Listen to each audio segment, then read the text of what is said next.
Well, greetings and salutations, everybody. Welcome to my YouTube channel. My name is John Campea, and this is a companion video. What are companion videos? Well, I'm awfully glad that you asked. See, every day on the John Campea Show, Monday through Friday at 11 a.m. Pacific Standard Time, we take the second half of the show to take your live comments and questions that you guys send in using the tip link. However, we normally don't have enough time to get through all the live comments and questions that get sent in. But since you sent in those great fun topics and you supported our channel, I want to make sure those questions get answered as soon as possible. So we gather up the unused ones and we address them here on companion videos. Or when we do them live, we call them John Campea After Dark. But this one is just a pre-recorded companion video. So thanks for being here, guys, and checking out this video. And let's not waste any time and start getting caught up on your questions. And we're going to start getting caught up here with A. Marcellus, who writes, one of two. So let's talk Babylon 5 reboot. A lot of people want to talk about this. I'm going to approach this intelligently and avoid the W word. People are freaking out already because they see reboot, CW, and it's the year 2021. Let's be clear. Straczynski has always been fair and balanced in his writing. If you really pay attention to the original show, it had political, religious, and social issues galore, which a lot of good science fiction will have that stuff. Anyway, can we stop with the pessimism and have faith in this? This won't be Batwoman, LOL. Also, Straczynski's writing blows every CW writers out of the water. Yeah, like I said, I've been saying since they announced this thing that I think if you are a fan of Babylon 5, you've got to be excited about this. Like, yes, the platform it's going to is CW, but that's kind of irrelevant. It's the original creator with the original studio behind it. And if you like their work that they did before, I don't know why. Like, listen, nothing guarantees that it's going to be great. Obviously, it could be terrible. But I think you have a lot more reason to be enthusiastic and optimistic than you do for being pessimistic. That's just my personal take on it. We'll see how it goes. Thanks for sharing your thoughts, Marcellus. All right, next up, we've got Super Korean, who writes, hey, John and Rob, and obviously Rob's not here right now. So I'm a huge fan of True Detective Season 1, and I am also a fan of True Detective Season 3.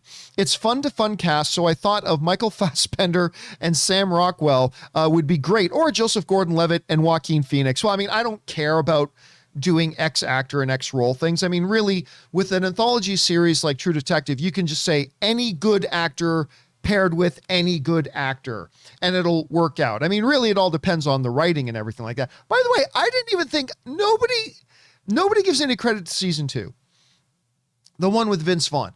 And I actually didn't think that's, obviously it wasn't as good as season 1, but I actually thought that season was okay in my opinion, but that's just me.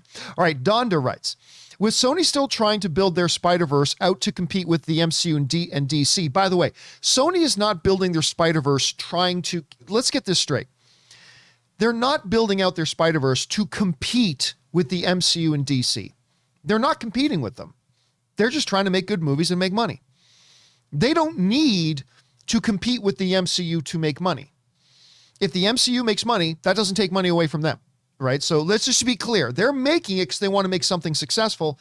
They don't see themselves building it to compete with the MCU and DC. At any rate, is there a Spider-Man villain or character they have you would like to see get their own movie, like Venom, Morbius, and Kraven?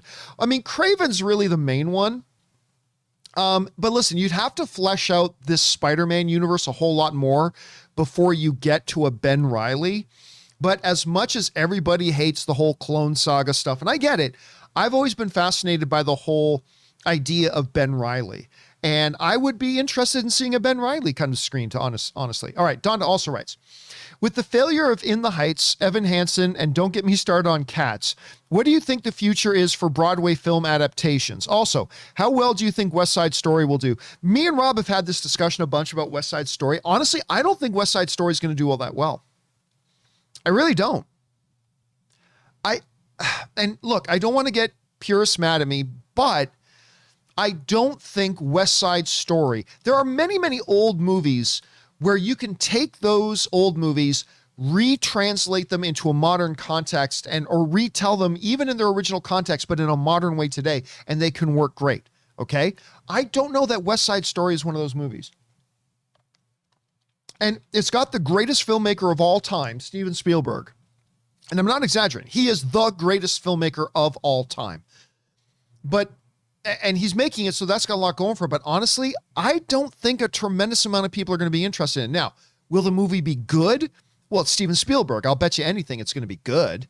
But it will be successful? I don't think it's going to make a lot of money, Donda. I mean, I hope I'm wrong because of Steven Spielberg, but I don't think it's going to make much money. All right. Bryce, a.k.a. B. Gill Studios, writes, hey, John and Rob, and Rob's not here, obviously. I just want to say thank you for your great advice you gave me the last show. I can't remember which advice we gave you. I was giddy just to be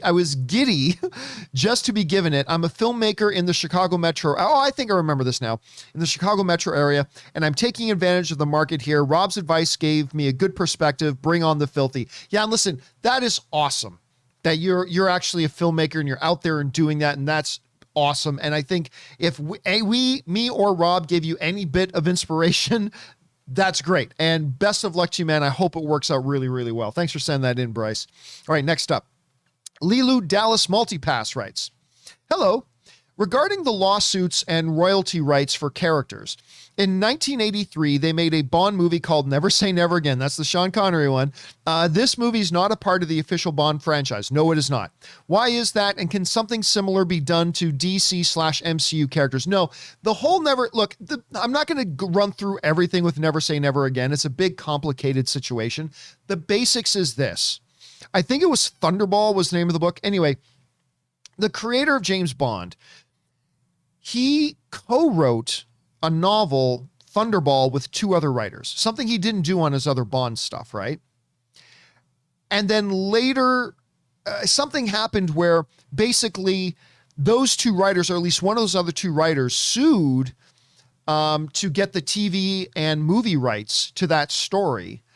And also they got a producer credit on an original thing that they put out. So basically a part of their settlement was, I think it was 12 years after Eon Pictures, the company that makes the Bond films, made their version of Thunderball, that 12 years later, this guy who won the lawsuit, I mean, they settled, but really he got everything he wanted. So he kind of won. The guy who won the lawsuit, the guy who co-wrote the Thunderball novel with Ian Fleming, he would be allowed to produce his own version of Thunderball. And that became Never Say Never Again. And so it was as a result of an agreed upon settlement in court. It was a very, very, very unique situation. Theoretically speaking, could something like that happen with Marvel or DC? Theoretically, yes. But again, it would take a whole bunch of very specific circumstances to all line up perfectly. All the suns would have to align, So it's unlikely. It is very unlikely, let's say, somebody can come along and make a Batman movie that's not really a Batman movie. You know what I mean? But I mean, it's possible. It happened there, but again, that was a very, very unique set of circumstances. So I wouldn't count on that on being something that could just easily happen again another time. You know what I'm saying? And by the way, the story behind Never Say Never Again is actually really fascinating. I highly encourage you. We're not going to take the time to do it here, but I highly encourage you to jump online and do some Googling of, how did Never Say Never Again get made?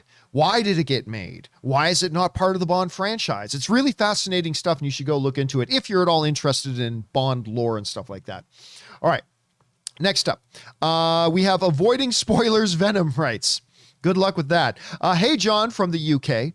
Venom doesn't open here for another 2 weeks, and already I'm finding it hard to avoid spoilers, specifically, then hype around a post-credit scene. Will your shows be spoiler-free until it's out worldwide? Why do studios do this? Because the studio's number one priority is releasing a movie in a territory when they believe they can make the most money on that release date. And if that's not the same as a date in another country, so be it. And look, spoilers aren't the biggest things in the world. Look, we have a policy on the John Campea Show. For a theatrical movie, we generally don't allow spoilers until at least the movie's been out on home video for a while. So we generally don't allow spoilers unless it's a movie like Endgame where everybody saw it in the first week, and so you were pretty open to talk about it after that. But our general rule of thumb for theatrical movies is you cannot talk about spoilers in an open way on the show. Like, we'll do a spoiler discussion video, but that'll be clearly marked as a spoiler discussion video until it's done its theatrical run and has been out on home video for a little bit. Now, I can't guarantee you some trolls won't jump in the live chat and start, spoiling stuff in there. So you want to be careful. Maybe you want to turn off the chat or whatever for a couple of weeks. But yes, we will not talk about, on a regular show, we will not talk about Venom spoilers. Not in an open way at any rate. All right. Good question, man. And best of luck trying to stay spoiler free. It's going to be tough. It's going to be very, very, very tough. All right. Next up, Jonathan writes, any good Batman comics to read? So far, I've read Long Halloween, Court of Owls, Dark Knight Returns, Metal, Death in the Family. Currently reading Zero Year. Love Scott Snyder's work. Any other comics by him I should read too? Thanks. Well, you know what? The one, I've talked about this one a little bit more recently, and I'm really surprised it doesn't come up in more conversations. If you want to go beyond the super popular ones like Nightfall and stuff like that, but by the way, you should read Nightfall, but there's one that I absolutely got fascinated with that not a lot of people talk about, and it's called No Man's Land. It follows the Cataclysm storyline. And basically it's like Gotham has basically been abandoned by the United States of America. It's been blocked off. It's been quarantined off. People had opportunity to evacuate, and if they didn't evacuate by a certain date, they closed it up, and now you're trapped in there. Nobody can go in or out, blah, blah, blah. It's really fascinating. It's really, really good story. And I don't hear anybody talking about it anymore. Now, I don't know if that's a Scott Snyder novel or not. Listen, I'm going to be honest with you. For the most part, I don't follow who the individual writers are. I mean, Vaughn, I do, because Vaughn has done some of the most incredible work in the last number of years. But other than Vaughn, there's really not a lot of writers that I follow. So I don't know who wrote what. I mean, Robert Meyer Burnett could probably answer that one better than me. But if you're looking for a good Batman story to read, I would suggest No Man's Land as one that's a little bit more off the radar, but that's just me. All right. Thanks for that, Jonathan. Next up, Guy Fox JLT writes, I'm a huge fan since your Guardians of the Galaxy review outside of the theater. Well, thank you, man. When do you think the old channel gained success and studios started to notice your work? Well, I mean, if you want to talk about my old channel, you're really going back to my old blog, which was called The Movie Blog. The Movie Blog is really how I got into the business, right? So I was studying law, and no, I wasn't even studying law yet. It was before that. It was just before I went back to school to study law. And I was blogging a bunch because I wasn't living in Ontario at the time. I was living in another part of Canada. So I was doing some blogging as a way to keep all my friends and family back home up to date with what I was doing. And I realized, you know what, a lot of my blogging is about movies. I should just start a separate blog altogether to write all my stuff about movies, all my thoughts and feelings about movies. So I started a new website called The Movie Blog. And this was so early in the days of blogging that the domain name The Movie Blog was still available. So I started a website called The Movie Blog. And over a couple of years of doing it, it grew and grew and grew. And I hit about, I think it was around 250,000 views a month. Once I got to about 250,000 views a month, I think it was an article I did, because it was one of the most popular articles I ever wrote on the Movie Blog, which was, this is going back to Blockbuster days, was, the biggest stress any dating relationship had was picking a movie at Blockbuster, right? Was picking out a movie at Blockbuster. This is how long ago I was doing the Movie Blog.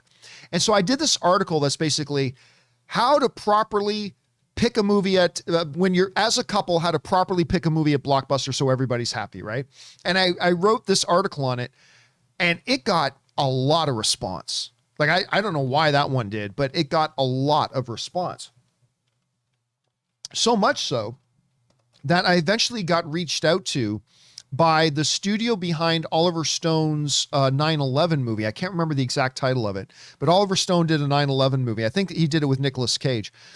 And the studios took notice of my site And so when they were doing a Canadian press junket for it, they reached out to me and said, would you like to come in and interview Academy Award winner Oliver Stone? And I'm like, yeah, I would very much like to do that. Thank you. And so I got to go in and interview Oliver Stone. That put me on some radar. And eventually I started to get more stuff from studios. I started to get more press releases from studios, and then invitations to certain events, and then being requested by studios to cover certain things. And then where it really took off was Time Magazine did an article with me called Boys Who Love Toys is a New Superpower in the World of Film. And it was all talking about the new online movie pundits. And they put me on the cover of it. They dressed me up in this Jedi outfit, and they gave me this film reel to look at while I was in a Jedi outfit, and they made it like the cover image and stuff like that for the story. And then obviously then every studio took notice after that. And then especially when I moved to LA. So it was a gradual progression, but I would say the one that kind of put me on the radar for the first time was that one article I wrote about couples picking out movies in blockbusters. I think that's kind of, oddly enough, the first domino that fell. And then there was a whole series of dominoes after that. Anyway, thanks for asking, man. I really appreciate that.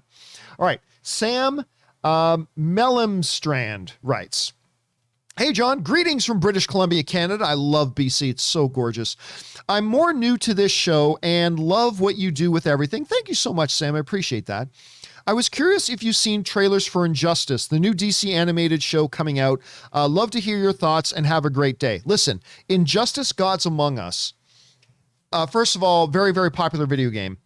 But the graphic novels, the comic series that they put out as a result of the games is, I think, the best written comic series in years. I mean, I started reading the comic series of Injustice Gods Among Us, and I could not stop reading. I couldn't stop. I eventually bought the whole collection immediately, and I just read the whole thing probably in a day and fell in love with it. There's one scene in particular where Superman and Flash are in their orbital space station, and they're playing chess next to a window looking down on Earth. They're playing chess, but they're playing chess at a super high speed, right? And Superman is proposing to Flash, how about you and me go down and we take away everyone's guns? We take away everyone's guns. You and me can disarm the entire world in a matter of a couple of hours. Let's go do that. And they get into this very philosophical discussion and debate about where does a hero's responsibility get into something that is beyond what is appropriate for them to do? When does a hero's responsibility start crossing boundaries that they shouldn't do and shouldn't get involved in? Especially when it comes to the idea of taking away humanity's free will and stuff like that. Anyway, it's such a brilliantly written scene. It's amazing. So anyway, all that being said, that made me very interested when I heard they were doing an animated Injustice. I thought the trailer sucked. I'm not going to lie to you. I thought the trailer sucked. I thought it looked like the cheapest of cheap animation. And it does not, at least the trailer doesn't make me think they handled this story with the respect it deserves. Now, that's just the trailer. Maybe the actual product is really good, and maybe it is. I hope it is. But I can't lie to you, Sam. I did not like the trailer at all. I love this story, but I did not like the trailer at all. Fingers crossed that the product's going to be great, though, Sam. And thank you again for writing in from British Columbia. Go Canucks. All right, next up. Anonymous writes, hey, John. While I am beyond excited and can't wait for Spider-Man No Way Home, I'm a little concerned that with all the rumors about everybody who's in it, that it may get to be too bloated and less story-driven and more Flash. Let me know what you think. I mean, look, yes, I understand that's always a little bit of a concern, right? But the reality is this. A lot of great movies have a lot of characters, right? I mean, just go... look at the comic book movie that really kicked off the golden age of comic book movies, the first X-Men film, right? How many characters are in that? I mean, you got Charles, you got Magneto, you got Mystique, you got Toad, you got Sabretooth, you got Cyclops, you got Wolverine, you got Jean, you've got, did I already say, you got Rogue? Did I say Rogue? I can't remember if I said Rogue. You got Storm. I mean, that's a lot of characters. I mean, I just named 10. That's not even mentioning the Senator or that's 10 key characters right there. But that movie's fantastic. Or look at, Infinity War or Endgame. How many characters do those movies have? Tons. It's not about how many characters are there. It's all about how does the filmmaker handle those characters. Because guess what? There's a lot of crappy movies with 2 or 3 key characters. And there's a lot of great movies with 5, 6, 7, 8, 9, 10 key characters. So again, it's not about, everybody wants to point to formula. More characters does not equal more convoluted movie. If it's being done properly by the right filmmaker who knows how to balance the storytelling, it's all good. It's all good. So listen, John Watts has earned the benefit of the doubt. He did a really good job on the first 2 Spider-Man movie. I think he's going to do a good job on the third. So I wouldn't worry about it. Let's just see how it kind of turns out. Don't panic. Don't panic. All right. Next up, we got BK Dan who writes, John, my prediction and mark me. Dune, 52 million opening weekend domestic. I mean, it's not too terribly far off from what I'm guessing. I'm guessing it's lower. I'm guessing 40 million because again, it's opening. Warner Brothers is screwing everybody by putting it on HBO on the same day that it comes out in theaters in North America. So that's going to hurt it a lot. So I'm going to guess 40 million. I hope you're right. And I hope it's higher. I hope Rob is right. Rob, I think, guessed like 65 million. I hope he's right. All right. BK Dan also writes, John, The Boys spinoff equals Grown Up Sky High. Bring on the filth. No, it does not. This is from the description of this video. It's not just that it's dirtier. It's fundamentally a completely different story. This isn't just Sky High. Oh, the kids of other superheroes. What was Kurt Russell's? Was his Rampart? Was that the name of the main character, Rampart? Anyway, these aren't the kids of other heroes. This is very fundamentally different. The only thing that's similar is there's a school, right? So I don't think there's going to be any other similarities at all. All right, Monkey of All DJs writes, Hey, John, been with you since the AMC days. Thank you so much, Monkey of All DJs. Did you know Last of Us is filming in and around Calgary? I believe I heard it was filming in Canada. I didn't know it was specifically around Calgary. Found out that a friend of my wife, I should say, is working on the show. Yeah, listen, a lot of stuff is shooting up in Canada and more stuff. Like normally when stuff shoots in Canada, it's quite often around Toronto or Vancouver. Like that's where a lot of stuff shoots. But more and more, a lot of stuff recently has been shooting in Calgary, in and around Alberta as well. So I'm not surprised to hear it, man. I'm not surprised to hear it. Thanks for sharing, Monkey. All right. Justice F. Eggs and Ketchup writes, out of the box lateral thinking question here. All right. Captain America is a highly regarded fictional story of morality in its purest form. However, as the ultimate fictional example of sociopath, the title of the most moral person in the MCU does not belong to Steve Rogers, but to the Mad Titan himself, Thanos. Discuss the validity, implications, and meaning of the statement. No, I'm not going to do that. No, I disagree. I think especially once you get into Endgame, you see ultimately the facade of a good, just misunderstood guy in the form of Thanos is gone. He's evil. And that really comes to the forefront in Endgame. Like the veil of the facade of, oh, I'm just a good guy with good motives and you just misunderstand me. That all gets peeled away. He's evil. He may see himself as a hero, but he's evil, dude. That dude is evil. All right, thanks for sending that in, Justice. All right, Willow writes, you've said that in addition to getting the best performances from actors, another key role of the director is to make sure the story flows well. Is that part of editing? Sure, editing is definitely a part of that. If so, is that primarily the responsibility of the director or the film editor? Well, here's the thing, Willow. Like, everything done in a movie is done by somebody other than the director. The actors on screen, unless it's Clint Eastwood, that's not the director. Those are the actors. The person recording the sound is the various sound engineers, the people getting all the audio.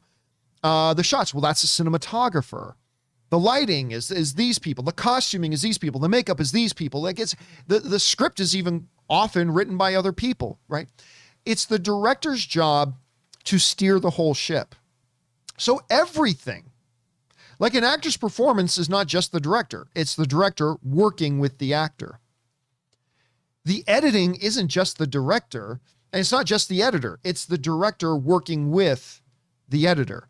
The costume people have to make the costumes the way the director wants them done. The makeup has to be a way the director approves. The locations have to be approved. Like you got very talented professional, like you've got people who are full-time. Their whole careers are scouting locations for movie shoots, right?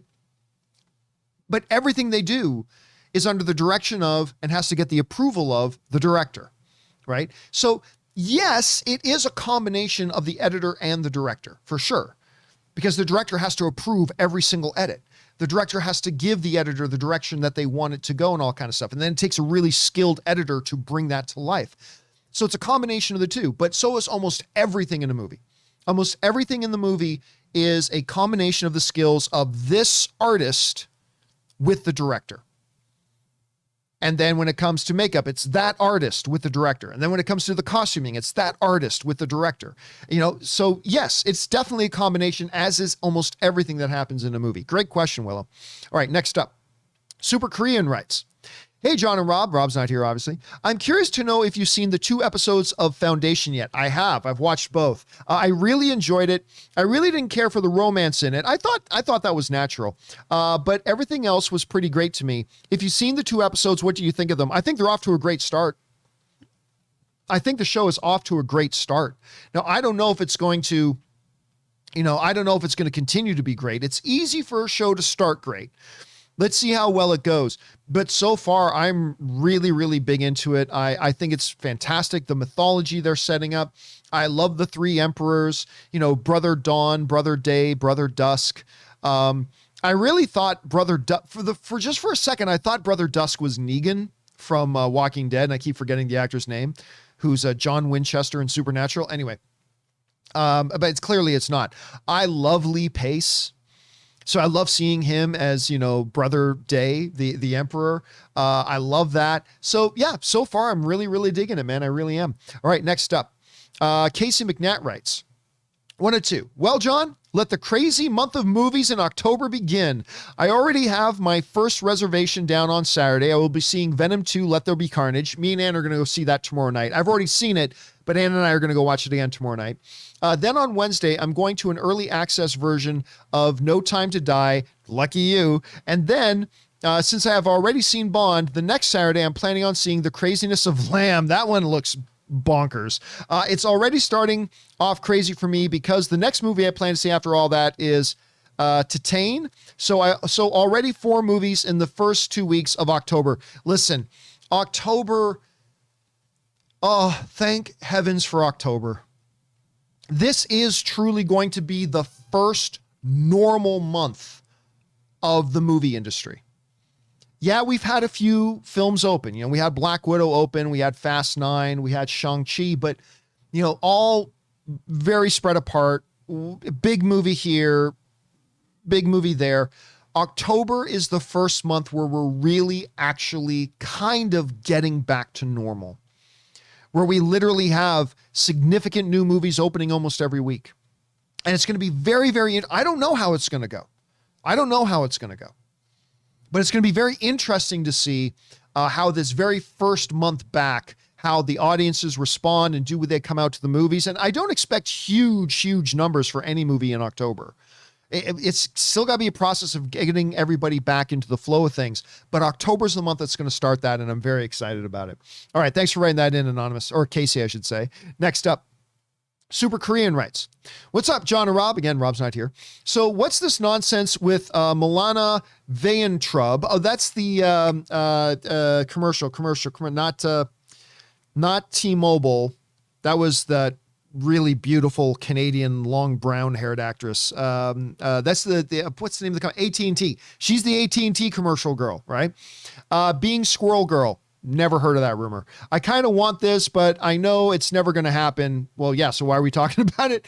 Help me, Obi, John Kenobi. You're my only hope to explain this. I've not heard a rumor of that at all. And I certainly have not read that in any legitimate trade. So I wouldn't worry about Super Korean. It's probably not going to happen. All right. Next up. Anonymous viewer writes, "Hey, John, I was wondering if you and Rob have seen the first episode of Foundation. We just discussed that. I thought both episodes were pretty good, and I can't wait to see where they go from here. What are your thoughts?" Yeah, well, I've seen the first 2 episodes, ended on a bit of a cliffhanger. It's like, what the hell? What really bummed me out, when I sat down to watch the first 2 episodes, I thought 3 were out. And so I'm watching the second one and it ends. I'm like, oh my God. And I went right back to the remote to load up the third one because I thought there was a 3rd episode out. It says, comes out on Friday. I'm like, oh. So yeah, I have seen the first couple episodes of Foundation and I really enjoy it. As a matter of fact, I enjoy it so much, I might start doing a weekly open spoiler discussion about it.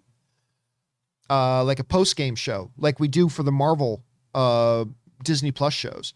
I'm thinking about it. I'm not sure yet. I've got to decide quick because there are already 2 episodes in, but I'm thinking about it a little bit. All right, next up.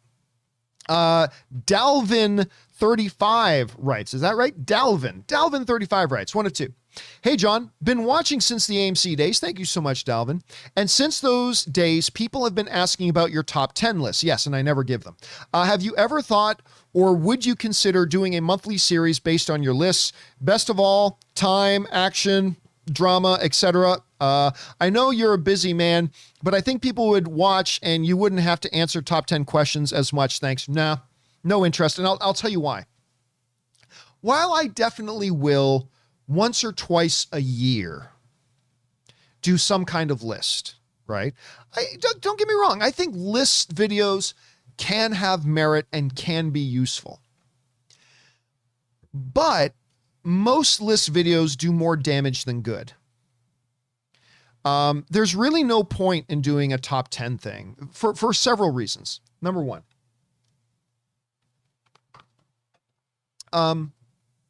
your minds change.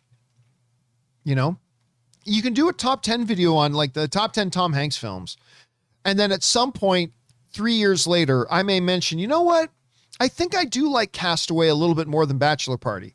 Oh, but John, in 2006, you did a video and you said in the top 10 of Tom Hanks that you said Bachelor Party was better. Why are you so inconsistent? Why should I believe anything you say? Why would I give myself that headache?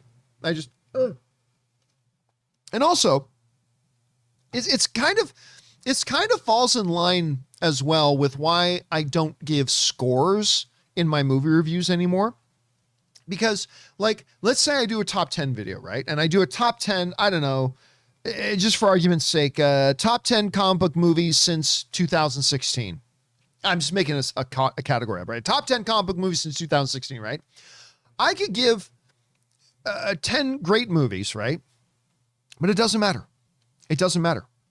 Because Son Jackalope is going to go, John, in your top 10 list, you said Spider-Man Far From Home you put it at number 5 and you had Doctor Strange at number 6. How dare you? You lose all credibility.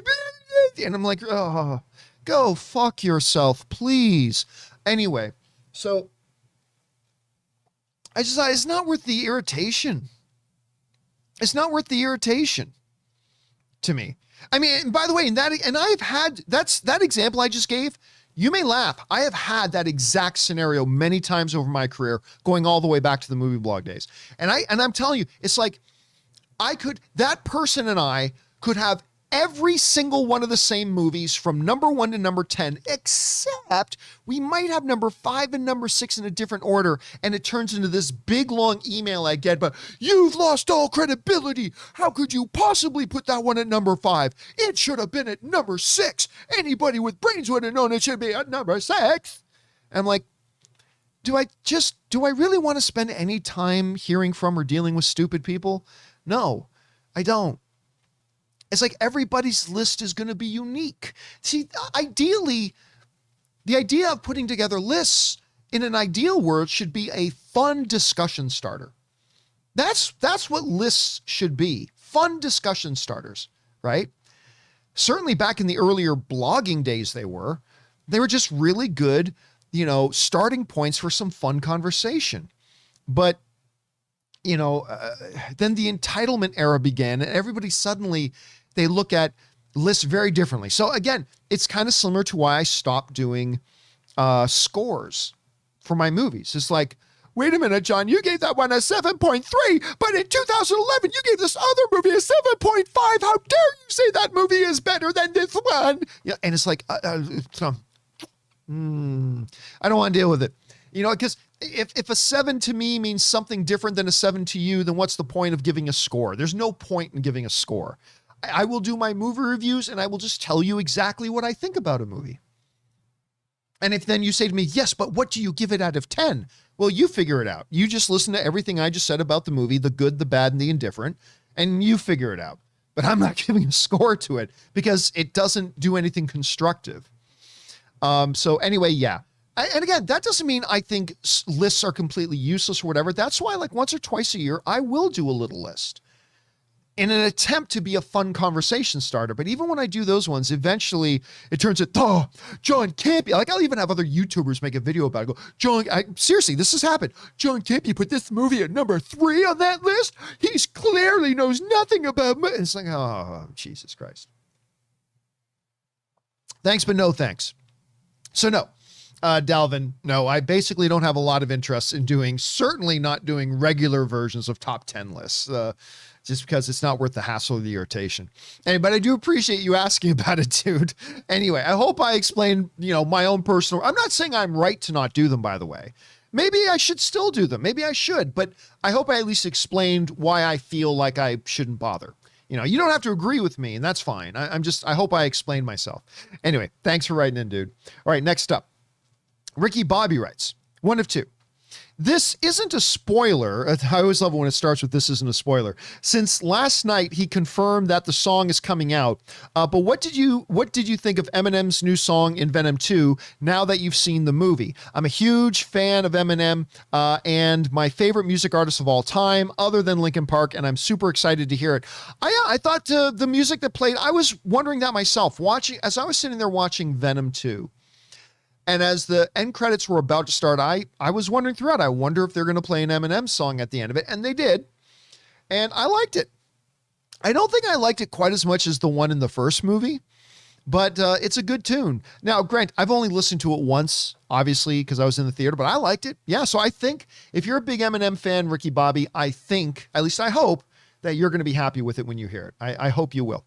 All right, next up, McJesus writes, I think people are overthinking mutants in the MCU. It wasn't long ago we were to have Inhumans. What does Inhumans have to do with X-Men?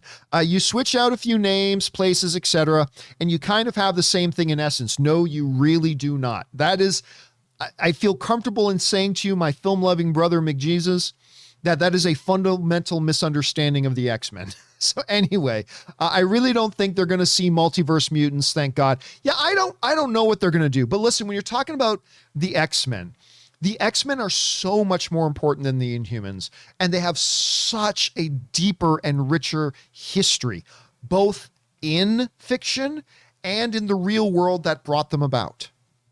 There's such a deep, important history to the X-Men and the mythology. It is not the same in essence, in any way, shape, or form as the Inhumans. I mean, you say, well, the humans are kind of created in a way to kind of be an answer to the... Yeah, but they really, you can't compare the two. One, you could just spit out and say, let's do Inhumans. Okay.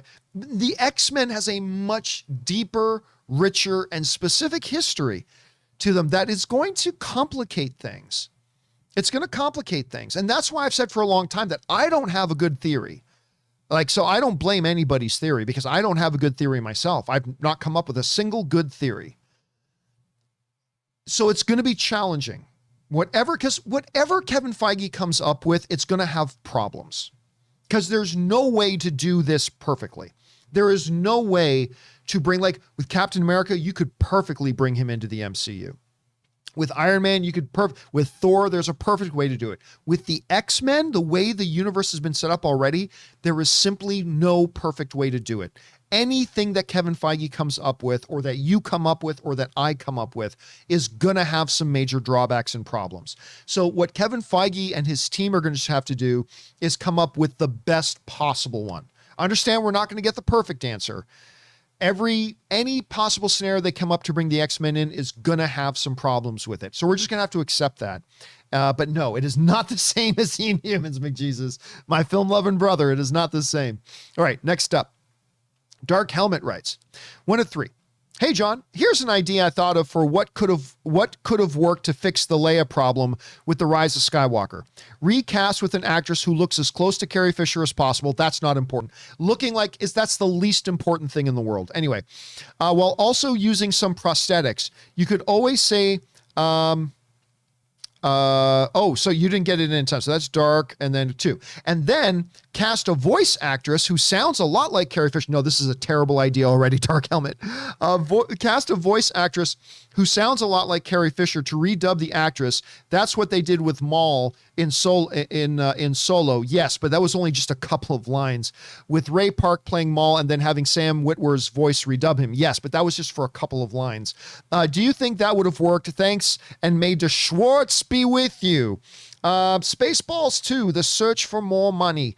No, Dark, I gotta tell you, dude, that's a terrible idea. First and foremost, the character comes first. The character comes first. Having a major character in your movie where you have one actor playing it and somebody else dubbing the voice over that's just not, that is not the recipe for the best possible performance. That's not the recipe for the best possible performance. You know, when Richard, why am I freezing on this name here? Give me a second. Who played Dumbledore again? Who played Dumbledore in Harry Potter? It was Richard Harris. That's right. By the way, it's Richard Harris's son who is the star of Foundation, by the way. And he was also the star of Chernobyl. Anyway, so when Richard Harris died, Dumbledore is far too important of a character. They didn't go, let's go out and find somebody who looks just like Richard Harris. And what's the name of the guy they got? Michael Gambon, I think, is the guy they went out and got after that. I think his name is Michael Gambon. Because Michael Gambon looks nothing like Richard Harris. I mean, not really. Find somebody who sounds exactly like Richard Harris. Michael Gambon sounds nothing like Richard Harris. We as the audience said, okay, this is Dumbledore now. And yeah, he wore the same costume and everything too, but Michael Gambon brought his performance. And while I hear a lot of Potterheads saying, it was never as good without Richard Harris. Listen, Michael Gambon did a great job. He did a great job as Dumbledore after Richard Harris passed away. He was terrific. He was absolutely terrific. And that added to a lot of great Harry Potter movies.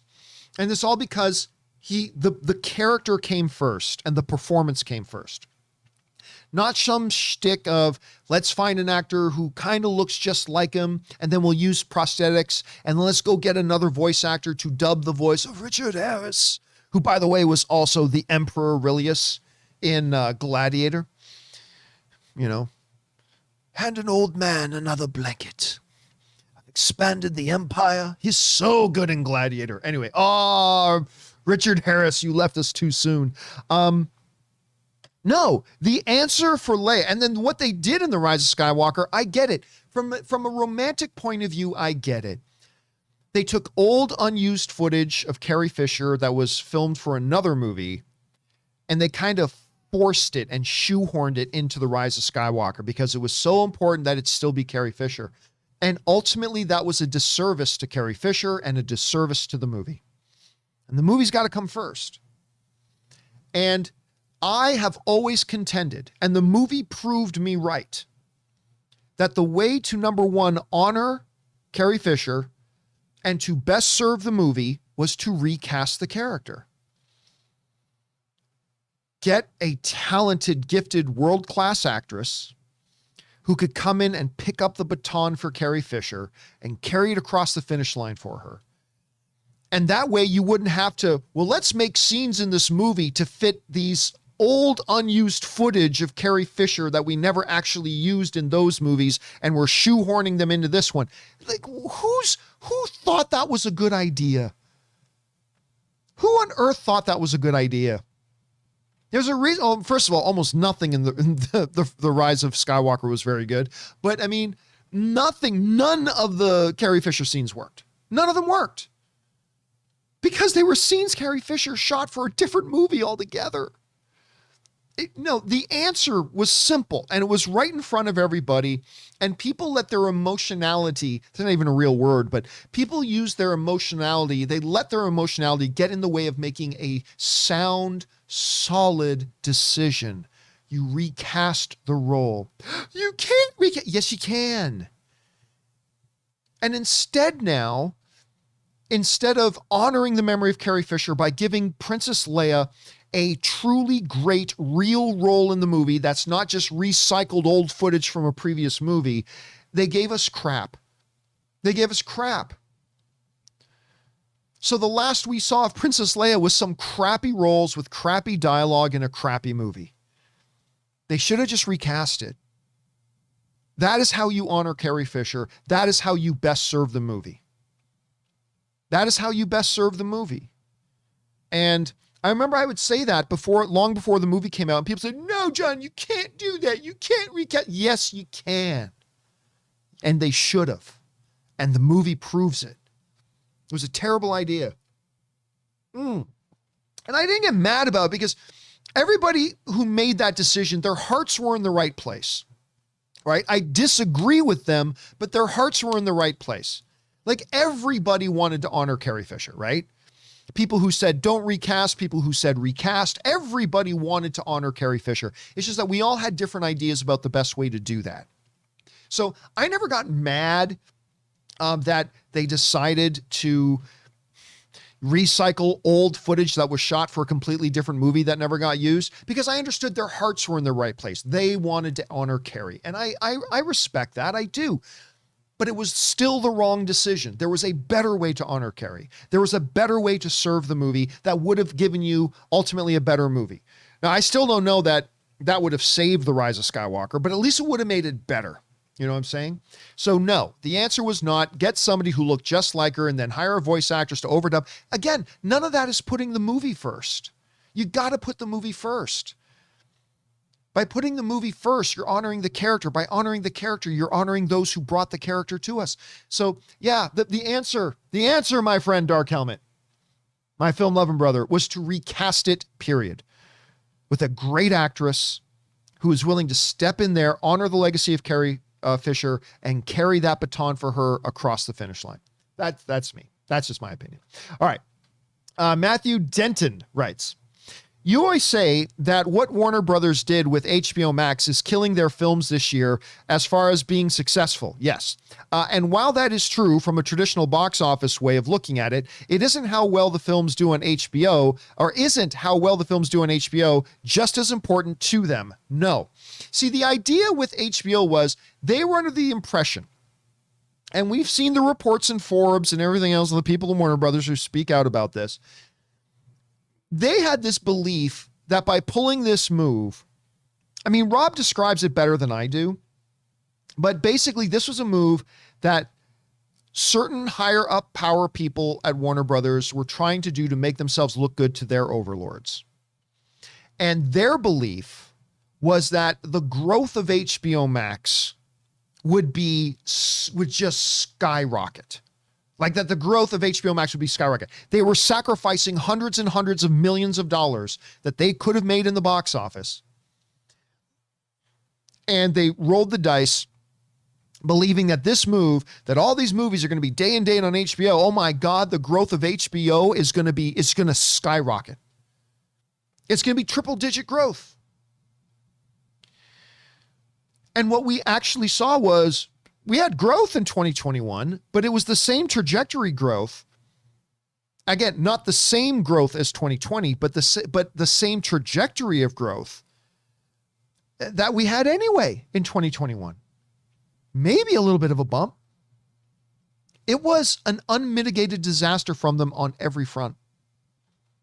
And then a whole bunch of movies that could have become memorable part of the zeitgeist were all instantly forgotten. They were all instantly forgotten. They all instantly went away and were instantly forgotten. some of them had certain levels of success, I suppose, but make no mistake about it. And Forbes put it better than I am, but this whole year for them has been an unmitigated disaster, an absolute unmitigated disaster, because it didn't really do anything for HBO anyway. And that's the real kicker. They thought that in 1 year they could get to pace with Disney Plus. That this move, oh, are you kidding? Film fans are going to love the idea. They're going to be stay-at-home watches and everybody's going to rush. And they honestly thought that by the end of 2021, they would be at pace with Disney Plus. And how far off are they now? A lot. A lot. So it was an unmitigated disaster every way you look at it, unfortunately, Matthew. All right, next up. And we only got time for a couple more here, guys. This one comes to us from Mischievous Gremlin, who writes, "Hey, John, glad to hear you enjoyed Venom 2. I really did. I had a very, very good time with it. Let There Be Carnage. We'll likely see it on Friday or Saturday. In your Out of the Theater review, you said that Tom Hardy was great, but how was Woody as Cletus Cassidy? I liked Woody as Cletus Cassidy. You know, it's funny because I heard from somebody else who likes the movie, but they didn't really like Woody Harrelson as Cletus. And I remember saying to them, like, he was exactly like Cletus in the comic books. And maybe that's the problem. Maybe they needed to adapt it a little bit more. But I thought his Cletus, like right from the haircut and everything to the mannerisms and everything, I thought he was very, very much Cletus Cassidy. I from the comics. At least that's how I saw him. Maybe, but you know, my friend disagreed and that's perfectly fine too. But I thought he was very good. But the thing is, I almost said Holland. Tom Hardy is so good in this. Like he's going to outshine everybody in this movie. And that's not taking anything away from anybody else in it, including Woody Harrelson. Woody Harrelson did a very, very good job. Very good job. But he's going to get outshone here by Tom Hardy because Tom Hardy just had a lot more of the higher profile stuff to do in the movie. So he was very good in it, but you're going to hear more people talking about Tom Hardy. And that's not a bad thing for Woody Harrelson either. All right. Last question of the day comes to us from Jonathan, who writes, "I don't understand this need for Venom 2 to be rated R. It doesn't. It didn't need to be rated R at all. Almost everyone online watching clips of it are like, so cool, but damn, should have been rated R. Like, why? Why do people think making something R is better? Is it because films like Deadpool and Logan? Well, I mean, I don't know. I've had a constant debate with a lot of people myself. It's like, so that movie, if they just said fuck more, that would have made the movie better? Like, that's a better movie. It's more cinematic. It's better if they said fuck more. Or this exact same movies, but the girl takes her shirt off and shows her boobies. That makes the movie better? Might have made for a good scene, but honestly, that makes the movie better? I personally, after watching Venom, I never once felt like this movie needed to be rated R. It's very violent. As a matter of fact, I think I said in my Out of Theater review, I said, I'm kind of shocked they got away with a PG-13 listen, a lot of people get murdered. There is much murder. Mucho much murder in this movie. They should call it the Much Murder movie. A lot of people die in this movie. And don't get me wrong, it doesn't have like a Rambo body count, but a lot of people get murdered in this movie. And so, this movie did not need to be rated R. It just didn't. It didn't need to be rated R. All right, guys, listen. There's still more to come from Jonathan and Tim Platt and Luke. Do not worry, guys. We're going to pick right up where we left off on tomorrow's episode of the John Campea Show. So thank you guys so much for joining me tonight for this installment of the companion video. Thanks to all you guys listening on our podcast form as well. If you guys don't know, we do have an audio-only version of the John Campea Show and our companion videos. We put it up on podcast feed. So if you need an audio-only version for when you're commuting or at the gym or you're at work or whatever, go to your favorite podcasting app of choice, look up the John Campea podcast, and go and subscribe to it today so it's there, ready for you and waiting for you when you need it. And special thank you to all you guys who sent in these topics and questions. Number one, because you gave us great fun things to talk about. But number two, you supported this channel as you did it, and all of us involved with the John Campea Show. Thank you guys very, very much for your support. Okay, guys, that'll do it for me for now. My name's John Campea, and until next time, my friends, Bye-bye.